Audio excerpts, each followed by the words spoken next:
Hey guys, welcome to First for Friday. Just because we're not in school doesn't mean we don't get to do some of the things that we really like.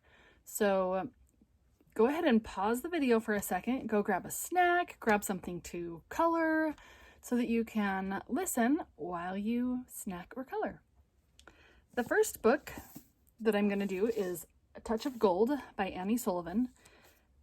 This one, give you just another minute to look at it. The synopsis says, after King Midas's gift, or curse, almost killed his daughter, he relinquished the touch forever. 10 years later, Princess Cora still bears the consequences of her father's wish. Her skin shines golden.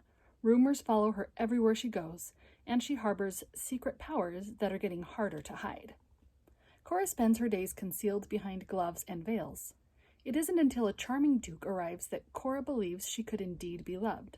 But their courtship is disrupted when a thief steals treasures her father needs to survive. Thanks to Cora's unique ability to sense gold, only she can find the missing items. As she sails off on her quest, Cora learns that not everything is what it seems, nor her companions or the thieves, or Cora herself. This is one of my daughter's favorite books. Its Lexile level it wasn't one that I could find, so it's between 710 and 750. So it's right in our 4th grade reading range. For those who are higher, it's a good quick read. But it's got a lot about pirates and adventure. And a little bit of romance, but it's more about a pirate adventure. It's really fun. So it starts off like this. Prologue. Once upon a time, a little girl helplessly watched as liquid gold spun a web across her tiny frame, racing to wrap her up in an icy cocoon. Her mouth hung agape. Her limbs stayed outstretched towards a father she could not reach. Her legs refused to respond to carry her far away. Only the sound of bones cracking, drying to rigid metal fossils, sliced through the night air. The gold hummed a haunting lullaby as it pooled in her ears, and specks of gold whirled across her vision. She had time for one last breath, but her throat hardened before the air ever reached her lungs. Finally, a burst of gold clenched her heart and squeezed until blood ran out of it, hardening like candle wax as she succumbed to the golden curse. That's pretty gripping right there. She could neither hear nor see the outside world. All she could feel was the constant icy pressure of the gold on her body. Her limbs tingled like they'd fallen asleep, but this tingling never went away. It increased with each passing moment, tiny swords pricking her skin over and over again, leaving behind invisible wounds. If her hands could move, she would have clawed the gold from her skin. Over and over again in her trapped mind, she replayed the way her father's face had recoiled in horror, how his upper lip receded and his brow crinkled over bulging eyes as he pulled away from her. So that's the gold touch. So those of you who know the story of King Midas, who had a golden touch, may be familiar with this. If you liked Chocolate Fever or Chocolate Touch, both of the ones we have talked about, then it's one that you will like. The next one is Troublemaker. This one could be about you. You know who I'm talking to. It's by Andrew Clements. He has written other books that we've really, really liked. Frindle, Extra Credit, Keepers of the School, things like that. So Troublemaker. Oh, this one I don't have the synopsis. So I'll just read a little bit of the beginning. The Lexile level for this one is about a 730. So again, right in our 4th grade range. Troublemaker. Chapter 1. Not Appropriate. That's actually the title, see? Clay Hensley frowned at the paper on the table. It wasn't a very good drawing. He'd made tons of better ones. Like the picture he'd made of the old man sitting on the bridge. Now that was good. Even won a prize. This drawing? It was okay. Just a simple portrait. It wasn't going to win any prizes. But then it wasn't supposed to. It was supposed to do something else, soon. Out of the corner of his eye, Clay saw Mr. Dash get up from his desk. The class period was about over, so the art teacher was beginning his inspections, same as always. Clay squinted and kept working on the portrait, shading a little here, erasing a little there, trying to get the expression on the face just right. Actually, trying to get the whole head to look right. It wasn't easy. This one has some pictures in it. Ears were hard to draw. The nose, too. And eyes? Forget about it. Not like drawing a tree or a piece of fruit. Mr. Dash was at the back of the art room now, talking softly, moving from table to table. You see there, where the mountains meet the sky, your lines need to be thinner and lighter there. It'll make everything seem farther away. Good detail work on that tree in the foreground. Mr. Dash had to be talking to Marcia. She was the only kid in 6th grade good enough at drawing to get advice like that, except for him. Clay kept working on his drawing, but his hand was so tense he was squeezing the pencil. He picked up his eraser and made a correction. Then he had an idea. He took his big brother's cell phone from the pocket of his jeans, carefully, so no one would notice. Mitch would not be happy if some teacher took it away from him. One-handed, he clicked the camera function and took the photo of his drawing, then another. He slipped the phone back into his pocket and picked up his pencil again. Mr. Dash was working his way along the tables in Clay's row now. Good improvement there, James. The teacher shuffled a few steps closer. Those shadows? Don't push on your pencil. Makes them look muddy. But I want them really dark. That was Brienne talking 2 tables away. Then just use a pencil with softer lead, 4B or even 6B. Clay pretended to be busy with his work, but he knew that Mr. Dash was right behind him now, looking over his shoulder. He heard the teacher suck in a quick breath and hold it. Clay began counting. 1,001, 1,002. The art teacher let his breath out slowly. Then he spoke, his voice low and strained. Clay kept working. Clay, stop it. Stop drawing. He turned around and looked up at Mr. Dash. Why? You know why, Clay. That's not appropriate. Your drawing's not appropriate. Clay put a confused look on his face. You said we could draw anything today, and I wanted to draw. You'll have to read it and find out. Again, we really like Clements. He's funny. Every time we do any kind of a read aloud with Clements in class, it gets a good response. The next one, this is a brand new one I just barely got. It's called City Spies, and it sounded really good. Lexile level 750. Sarah Martinez is a hacker. She recently broke into the New York City juvenile justice system to expose her foster parents as cheats and lawbreakers. However, instead of being hailed as a hero, she finds herself facing years in a juvenile detention facility and banned from using computers. Enter Mother, a British spy who not only gets Sarah released from jail, but also offers her a chance to make a home for herself within a secret team of young MI6 agents.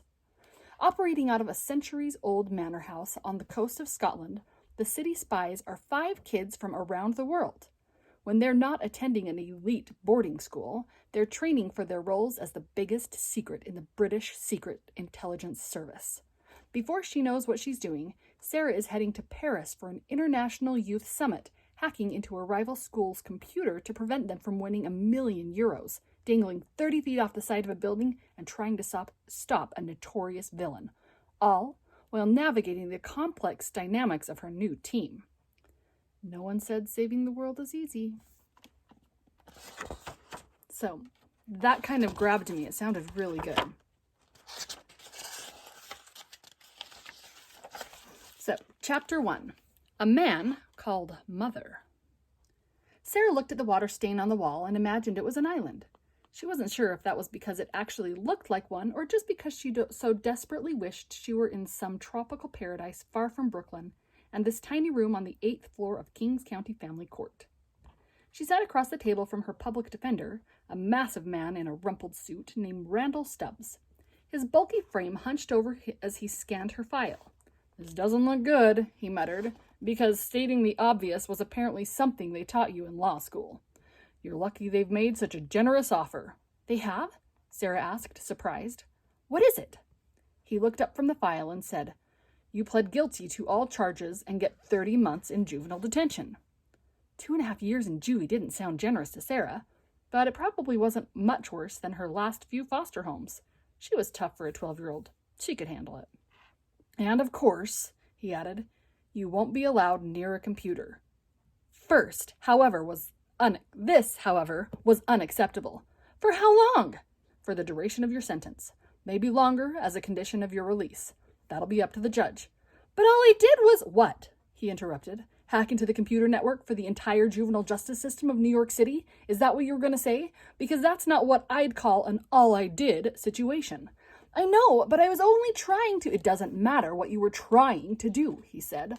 All that matters is what you did. You're lucky you're 12. If you were 13, they probably would have bumped you up to a higher court to make an example out of you.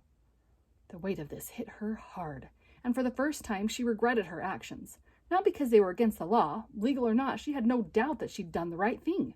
But she'd never considered that she should be banished from the one corner of the world that made sense to her. The only time Sarah felt at home was when she was sitting at a computer keyboard. I'll never hack again, she said. I promise. Oh, you promise, he sounded. He responded sarcastically. Maybe you can cross your heart and hope to die once we get into court. I'm sure that'll fix everything. Sarah struggled when it came to controlling her temper, a diagnosis confirmed by multiple counselors and at least 2 school psychologists. Still, she tried to keep cool as she looked at the man who was supposed to be helping her. She couldn't risk angering him because he was her only hope for a positive outcome. So she took a deep breath and counted to 10, a tip from one of those counselors whose name she'd long since forgotten. Okay, so that's a few minutes of City Spies. It sounds really fun. And the last one is White Fang. This one may sound really familiar. You may even have it lingering around your house somewhere. It's a higher Lexile level. It's 900.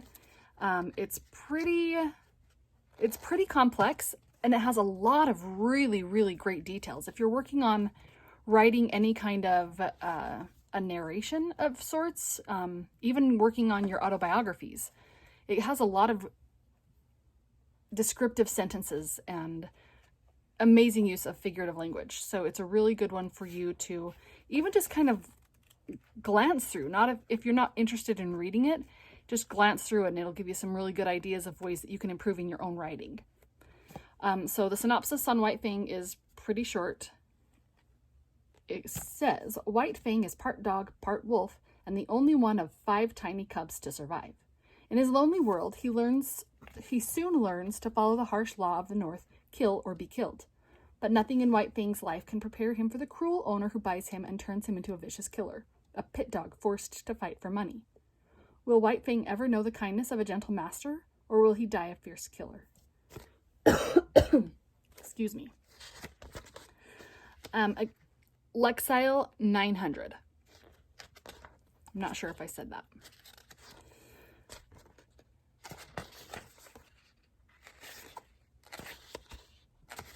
There are a lot of introductory pages in this one. Chapter 1. The Trail of the Meat. Dark spruce forest frowned on either side of the frozen waterway. The trees had been stripped by a recent wind of their white covering of frost, and they seemed to lean toward each other, black and ominous in the fading light.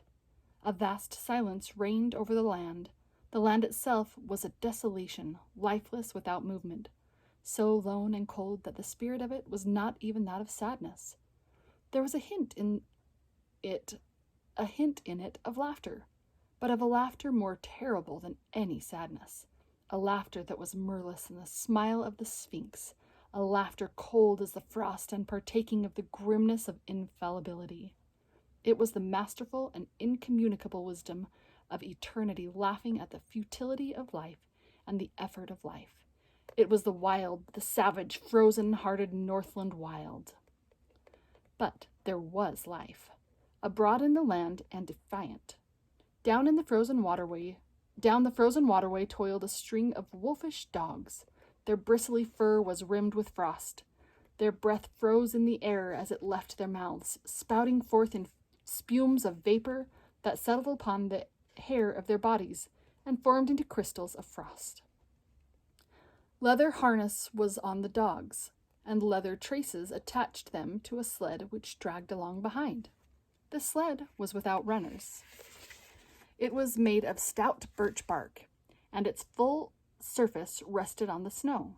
The front end of the sled was turned up like a scroll in order to force down and under the bore of soft snow that snugged like a wave before it.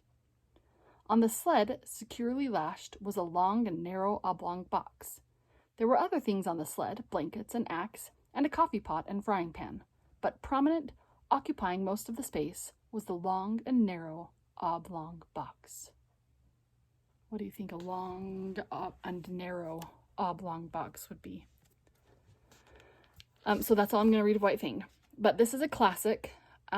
It may be a little bit high for quite a few of you, but for those of you who are on a higher reading level, consider it. It's really good. It's a classic, and it starts out introducing a lot of the surrounding area, so it's a little bit hard to get into, but once you get past the first little bit, it just sucks you right in. It's really good. So those are our first 4 Friday books for this week. If you have access to an online library, something like Audible, not that I'm promoting anything, but that's just one that I know of off the top of my head, or the app also called Libby. You can connect with your library using your library card, and you can borrow books online. You can either listen to an audiobook through Libby, or you can read an ebook through that same site. It's fairly easy to use. Ask your parents if it's something that you're interested in. So you can keep reading and keep checking into new books. So I miss you, and I hope that none of you end up with this coronavirus or COVID-19, and I hope to see you soon.